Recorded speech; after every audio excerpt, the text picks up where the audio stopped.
Hey guys, welcome back to my channel. This video is going to be a little bit different than most of my other videos. I'm going to be talking to you about something that is very special to me and also very personal, my sobriety journey. December 7th, I celebrated and marked 1 year of sobriety. And so I just really felt compelled to talk about that, provide some resources. Hopefully this video is helpful to you, which I think it will be, and you will find some information that you can share with others as well. So make sure you stay tuned.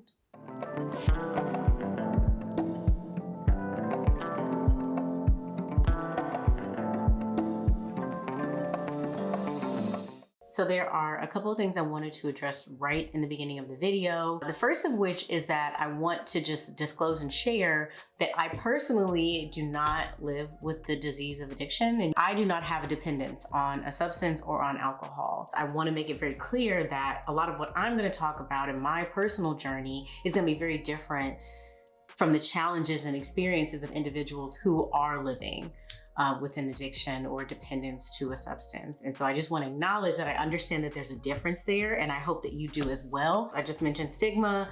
I'm going to reiterate that throughout this video. So the way that you hear me refer to certain things, I hope that you are paying attention to. And then the third thing that I wanted to just kind of talk about right at the beginning was resources. There's really just like never been a time, I feel like, where there have been so many free resources available. Obviously, treatment's not free. I recognize that. I'm sure, we all know that.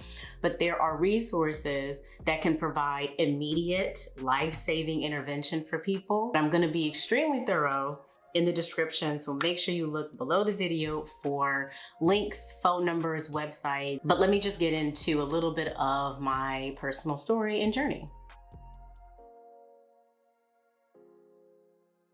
For me, when I talk about sobriety, I'm talking about everything, but I'm particularly going to be talking about my journey of sobriety from alcohol and my choice not to drink. The long and short of the reason why is just because I was concerned about myself. I was concerned about my personal relationship to alcohol. Honestly, I feel a little bit of like shame when I really think about how long I have been thinking about this versus the time it took me to decide to just stop drinking. For those of you who might know me, there definitely have been times where I did stop drinking for, a couple months, couple weeks. It was never really a decision to stop permanently. And this wasn't either, to be honest with you. December 7th wasn't a day for me to say, that's it, this is like the date for me forever and always. It was just like, you need to stop. Stopped on the 7th, let's not do it on the 8th, let's not drink on the 9th, let's not drink on the 10th, and so forth and so on. It was like an everyday choice and decision. It took me a long time to actually go back and figure out when my sober date, or whatever you want to refer to it as, was, because I didn't write it down. I didn't mark it on my calendar. I didn't tell anybody. No fanfare at all. But I think the reason that I probably did that was because I didn't want to like set myself up. I didn't want to turn it into this thing and then fail and feel ashamed about that. And so I was just like, I'm just going to very quietly, try to move in this direction, and we'll kind of see what happens, right, on a day-to-day basis. And for me, that worked. That really, I think, was a huge part of why I've been successful, is that I really didn't turn it into a big thing in my own mind. I was able to essentially go cold turkey, which, if you've never heard of that, cold turkey is basically a reference to just stopping something just without any medical intervention, any real support. You just stop smoking, drinking, whatever that is, something that you have been doing sort of habitually, and you just stop without any real support. And people talk about cold turkey, I feel like, as like some badge of honor, like, okay, like, did that. Like, it doesn't matter what your journey looks like. As an adult, we should just have moments, because you should be an adult when you're drinking, but we should have moments as adults where we just do inventory of ourselves. Everybody always says like, oh, it's to have fun, it's to have fun, it's to have fun, it's to have fun, right? I drink to have fun. But is it really fun? I really had to ask myself, like, girl, are you really having fun? I don't think that's the reason. I think that's what you think it is, but that's not the real reason. And so when I went a little bit further, for me, it became apparent that I was self-medicating. Like, I was drinking to reduce some of those symptoms of things like anxiety and depression, but I was also trying to just escape. This is not helping you actually escape. You're not going anywhere. Being intoxicated is not some other universe. It's an effect on your body. You're not actually being transported to some, la la land. That's all a facade. As soon as you sober up, you're gonna be sitting right here in the truth. There was an interview that I saw from the Breakfast Club. They asked him about why he didn't drink. And what he said was so eye-opening to me, because it was the first time that I realized exactly how I felt about it, or what I wanted for myself in that space. And he essentially was saying that he wanted to deal with life head up. Yeah. And that I just respected so much, because that was exactly the space that I knew that I was supposed to be occupying. Like, that was the version of me that I was supposed to be. This version of Simone that just addressed things as myself, as my full self, without fear, without avoidance, and move through life in that space, because that's really who I am. And just recognizing that that is not how I've been acting. Do you know the power that you possess? Looking in the mirror for me and asking myself that, like, do you understand how powerful you are? Like, why would you minimize yourself and reduce yourself down to somebody who can't handle things? Yes, you can. Yes, you can, right? Does that sound like an oversimplification? Yes. But to just automatically say that you just can't handle it and you need whatever that is to make it better for you and to cope, you're not even giving yourself a chance to try. Right? If you've been drinking or using drugs your entire adult life, how could you possibly know what you're capable of on your own, right? Like, how would you even know that? There was no way for me to just sidestep drinking. There just was no way for me to ignore that, but then also be on this like enlightenment journey and like, addressing my spirituality. It's like, girl, this is a part of that. This American culture around drinking that has a reputation that is worldwide, okay? It's not just that we tend to drink a lot, it's that we tend to engage in behaviors like binge drinking, right? Or just drinking to get drunk. It's actually very aggressive. It's a pursuit of trying to get to a level of being buzzed, being inebriated. And that's the goal. People don't want to drink alone. Oftentimes, not only do they not want to drink alone, people feel some type of way if you're drinking too, but you're not drinking to the level that they are drinking. So if somebody is like, going through their cocktails, drinking their drinks, about to order another one, and they look over at their companion or whoever they're with, and this person is still holding the same first drink that they ordered, that makes them feel some type of way. So somebody will say to you, oh, you're babysitting, meaning that you've been holding the same drink for too long. But the only reason for that is because the other person subconsciously, internally feels some type of way about their own drinking, and seeing you very clearly not keeping up with them or like going at it as hard as them. Guilty makes them feel ashamed. It is creating for them some negative emotions. But again, in our society, the other thing that we're really not conditioned to do is acknowledge those type of emotions or accept them. Instead, what do? I'm gonna flip it back on them. You're babysitting. I'm not drinking too quickly. I'm not drinking too much. You are babysitting. And it's just like, come on now, when you break that down here, like this, it's like childish. This kind of like awkward space that you find yourself in if you're out with people and you're the only one not drinking, where they will just feel uncomfortable, straight up. And they will, like 9 times out of 10, drink way less than they intended to drink because they're with you. They think that you are like clocking their drink intake and judging them. People have a stigma now against not drinking because they just think it's so abnormal for you to do that. Oh, you're a woman and you're not drinking? Two things, okay? And only two things. Number one, and the most prevalent, is that you're pregnant, okay? I should have had like 10 kids by now, all the times that people thought I was pregnant because I stopped drinking. So that's number one. And number two is that people think that you have a dependence on alcohol. The only deadly withdrawal exists around alcohol.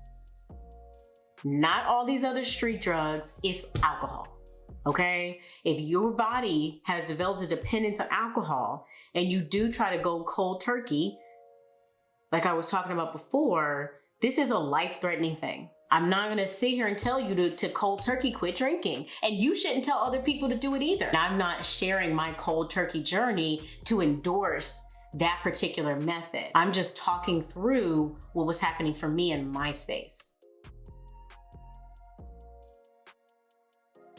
When I stopped drinking was December 20, oh Lord, what years?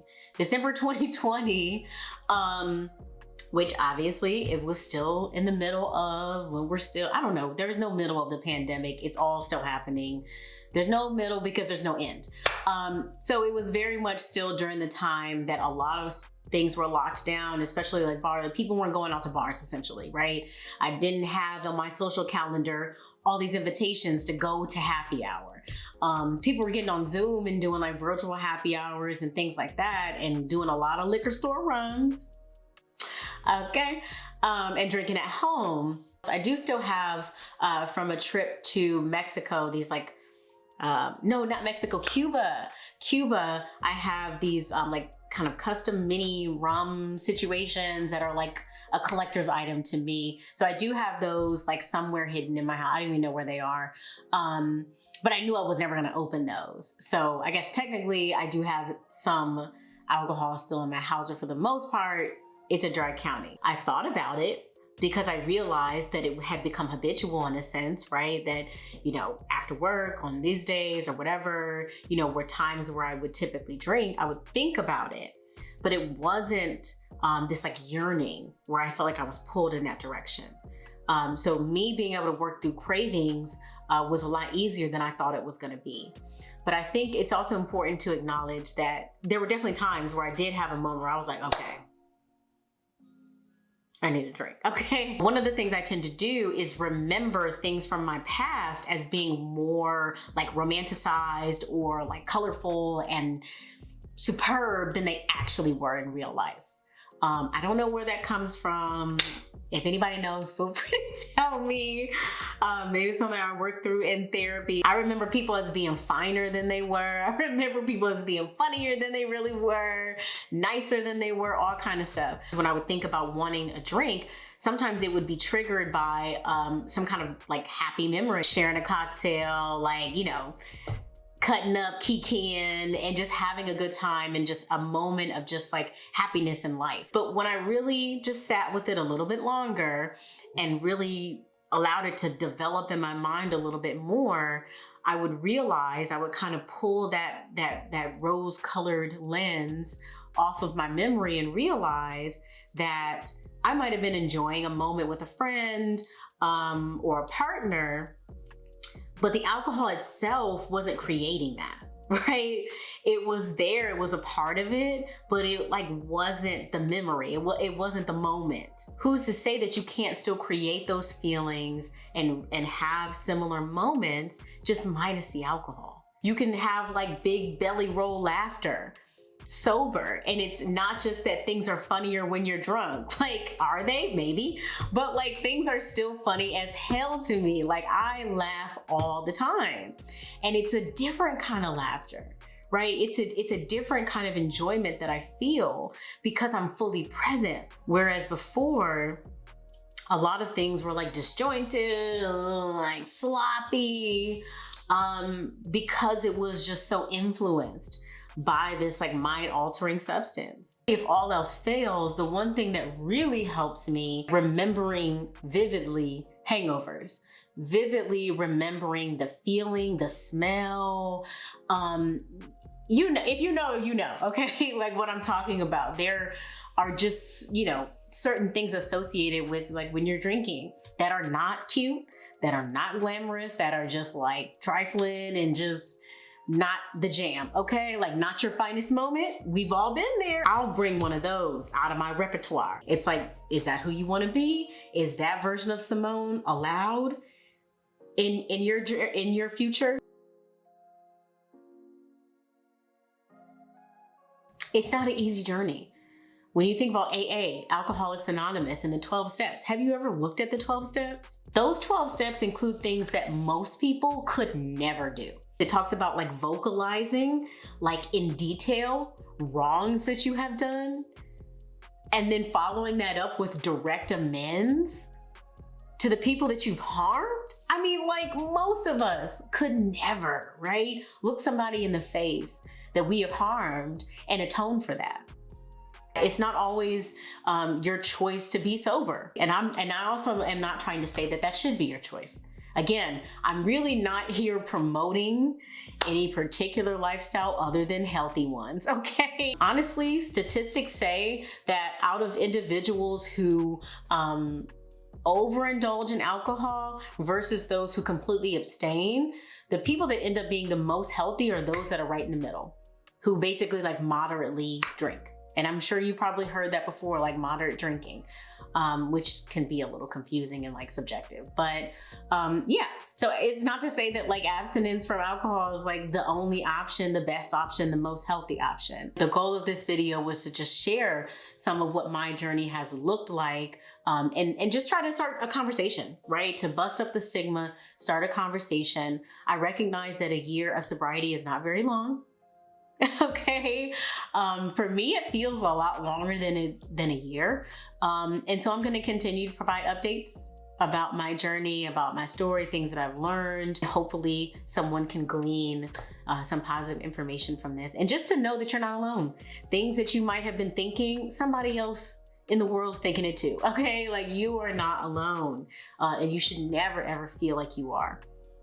So make sure that you are, again, checking below the video in the description box for a number of resources, free resources that you should put in your phone and that you should share with other people around you. So if this video was helpful to you, make sure you hit the thumbs up. Make sure you subscribe to the channel. So many exciting things are going to be coming out very soon that I just can't believe and I'm so excited about. So make sure that you're subscribed and that you're getting all of this great content. But yeah, that's all I have for you and I will see you in the next video. Bye.